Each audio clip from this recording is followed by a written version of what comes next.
Si el INE es tan bueno, ¿por qué no existe el INE 2? El concepto del iceberg para aquellos que no están identificados consiste en una serie de niveles, desde el primero, con puntos que todos conocemos o no tan turbios, y en el último nivel, se localizan las cosas menos conocidas o las más aterradoras, así que, ya conociendo ese concepto, sigamos con el iceberg del INE.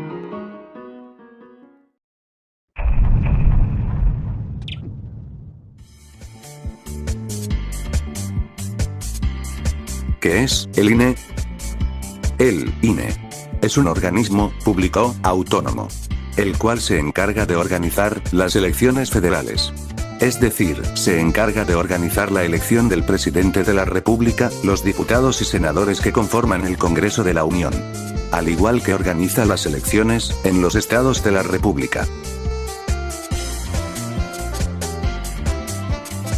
Creación del INE.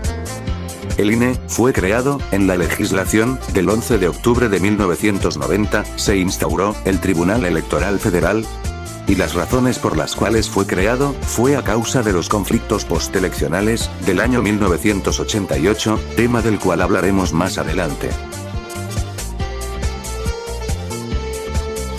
Propósito inicial del INE. Inicialmente, el INE buscaba la integración de un registro federal electoral depurado y confiable, al igual que incorporar los delitos electorales como manera de código penal y castigo, y su objetivo era vigilar el cumplimiento de las disposiciones constitucionales y legales en materia electoral.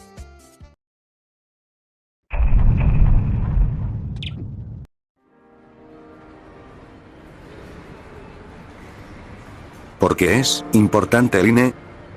El INE, al ser una institución muy importante en México, tiene un gran impacto en la sociedad. Entre sus fines más importantes se destaca el desarrollo de la vida democrática en México, el fortalecimiento del régimen de los partidos políticos, y asegura a la ciudadanía el ejercicio de sus derechos políticos y electorales.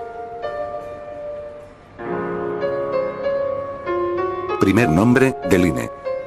En sus inicios, el INE no era conocido como actualmente lo conocemos, Instituto Nacional Electoral. En sus inicios, el 11 de octubre de 1990, este instituto fue creado con las siglas IFE, Instituto Federal Electoral.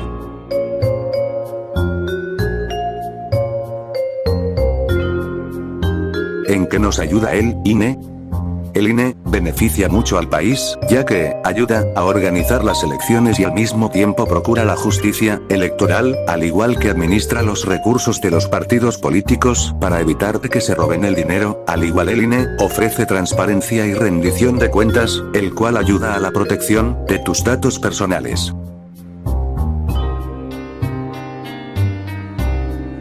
Fraude de 1988.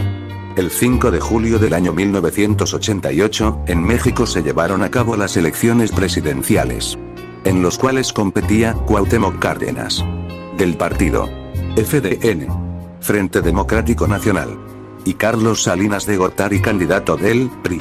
Por primera vez en México se podía dar seguimiento a la información electoral por medio de computadoras. En esta fecha se registró una mayoría de votos a favor de Cuauhtémoc Cárdenas. Pero aproximadamente a las 8:30 de la noche, el sistema casualmente se cayó. Y días después casualmente se le atribuyó la presidencia a Salinas de Gortari.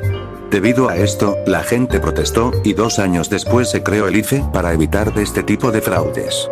30 años después, Manuel Bartlett, exmiembro del gabinete del PRI en 1988, y encargado de reunir votos en 1988, afirmó que se cometió un fraude.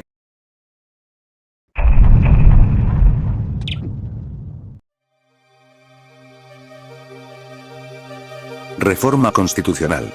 En el año del 2014, durante el sexenio de Enrique Peña Nieto, se creó una nueva reforma constitucional. En esta reforma, una de las cosas más importantes fue que se acordó la disolución del IFE para dar paso a una nueva institución, la cual fue el Instituto Nacional Electoral, el actual INE.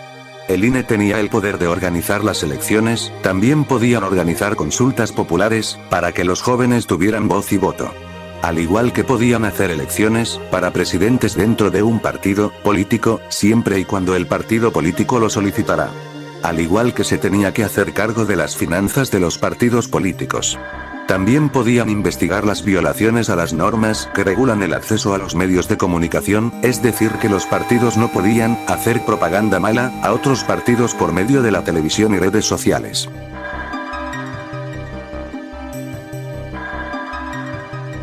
Reformas del INE. Después de la creación del INE, no hubo cambios al instante, algunos de los cambios más importantes surgieron años después, como en 1994, donde se eligió consejeros políticos, sin ninguna afiliación política. Y en el año de 1996, hubo un cambio un poco más significante, en las elecciones de la Cámara de Diputados. Ya que había diputados de diferentes partidos políticos. Y el cambio más importante fue que por primera vez el PRI ya no estaba en el poder. Ya que en el año 2000, ganó Vicente Fox, candidato del Partido Acción Nacional. PAN. Aunque hay gente que cree que solo fue una estrategia, para que se crea que hubo un cambio. Es algo que, nunca sabremos. Consejeros, corruptos. Este es un punto más corto, y tiene que ver con el punto pasado. En el año de 1994, se eligieron consejeros políticos, sin afiliación política, es decir, que no pertenecían a ningún partido político. Sin embargo, durante el 2000 en el sexenio de Vicente Fox hubo un retroceso ya que sí había consejeros con afiliación política. Boicot de Felipe Calderón a AMLO. En las elecciones del año 2006 el INE se encontró en una gran polémica, ya que en este año se llevaron a cabo las elecciones presidenciales, en el cual destacaban los candidatos Andrés Manuel López Obrador, del partido político Morena, y Felipe Calderón, candidato del Partido Acción Nacional. Elecciones las cuales se creía que Obrador ganaría. Sin embargo, la presidencia la ganó Felipe Calderón. Después de esto, Andrés Manuel convocó a la gente en Paseo de la Reforma a un movimiento posteleccional, ya que creía que se hizo fraude, y se realizó un boicot hacia su campaña política y también dijo que se contaron erróneamente los votos. Una de sus frases más conocidas del movimiento fue voto por voto, el cual la gente hizo presión social para que se recontaran los votos. Sin embargo, se demostró que los votos se contaron bien, ya que había mucha evidencia. Obrador después de eso se proclamó presidente legítimo.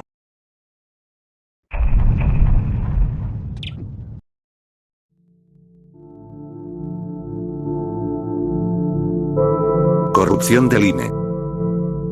Como ya hemos visto en muchos puntos anteriores, el INE está rodeado de demasiadas polémicas, que han logrado que la gente no confíe del todo en esta institución. Ya que muchas veces se ha acusado a esta institución de realizar fraudes a la hora del conteo de votos para la elección del presidente.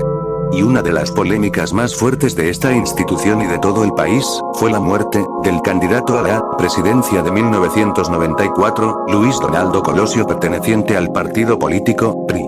Este tema lo abarcaremos más adelante. Polémica con influencers. El 6 de junio del año 2021, el Partido Verde se vio envuelto en una polémica demasiado sonada en su momento, ya que en plena campaña electoral había pagado a más de 90 influencers y gastó una suma de más de 1 millón de pesos para que estos hablaran bien del partido y dijeran alguna propuesta de este mismo. Decían cosas como: tienen un montón de propuestas increíbles. O la verdad es que las iniciativas están muy buenas. Tal vez esto se vea como algo insignificante, sin embargo, al ser la mayoría influencers con muchos seguidores, esto afectaba, ya que al ser personas con mucha influencia, incitaban a sus seguidores a votar por este partido. El INE, respecto a esta polémica, decidió sancionar al Partido Verde con una suma de dinero millonaria y a los influencers también los sancionó, y muchas marcas decidieron vetarlos por hacer este tipo de campañas. Esto es algo lamentable.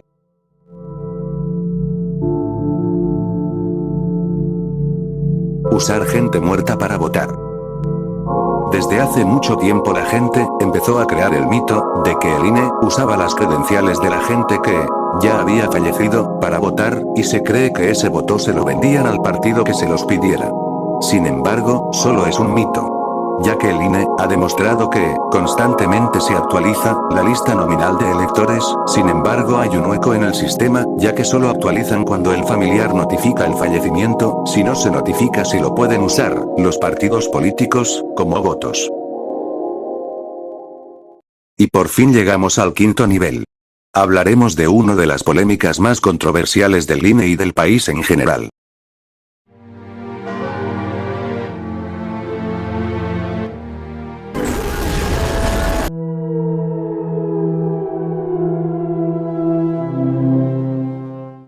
La gente salió huyendo, mirando yo enojado, toditos asustados comenzaron a gritar: ¡Huye José! ¡Huye José! La canción que acabamos de escuchar, le pertenece a la banda Machos, se llama La Culebra. Esta canción ha estado rodeada de polémicas, ya que la gente cree que la banda está implicada con la muerte de Luis Donaldo Colosio. Sin embargo, esto es falso.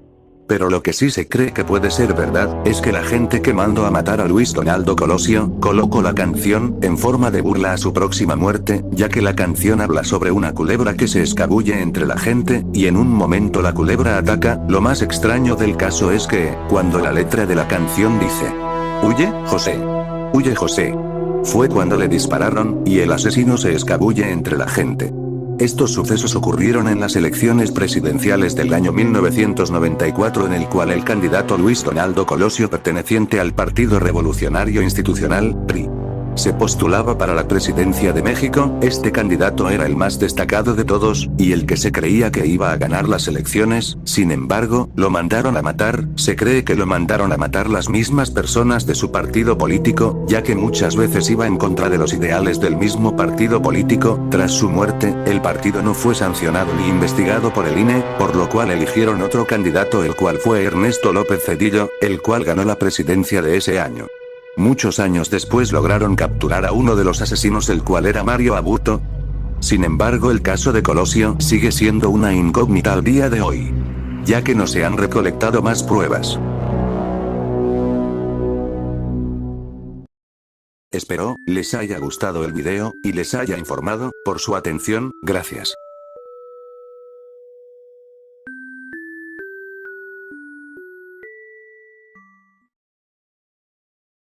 Hasta la próxima.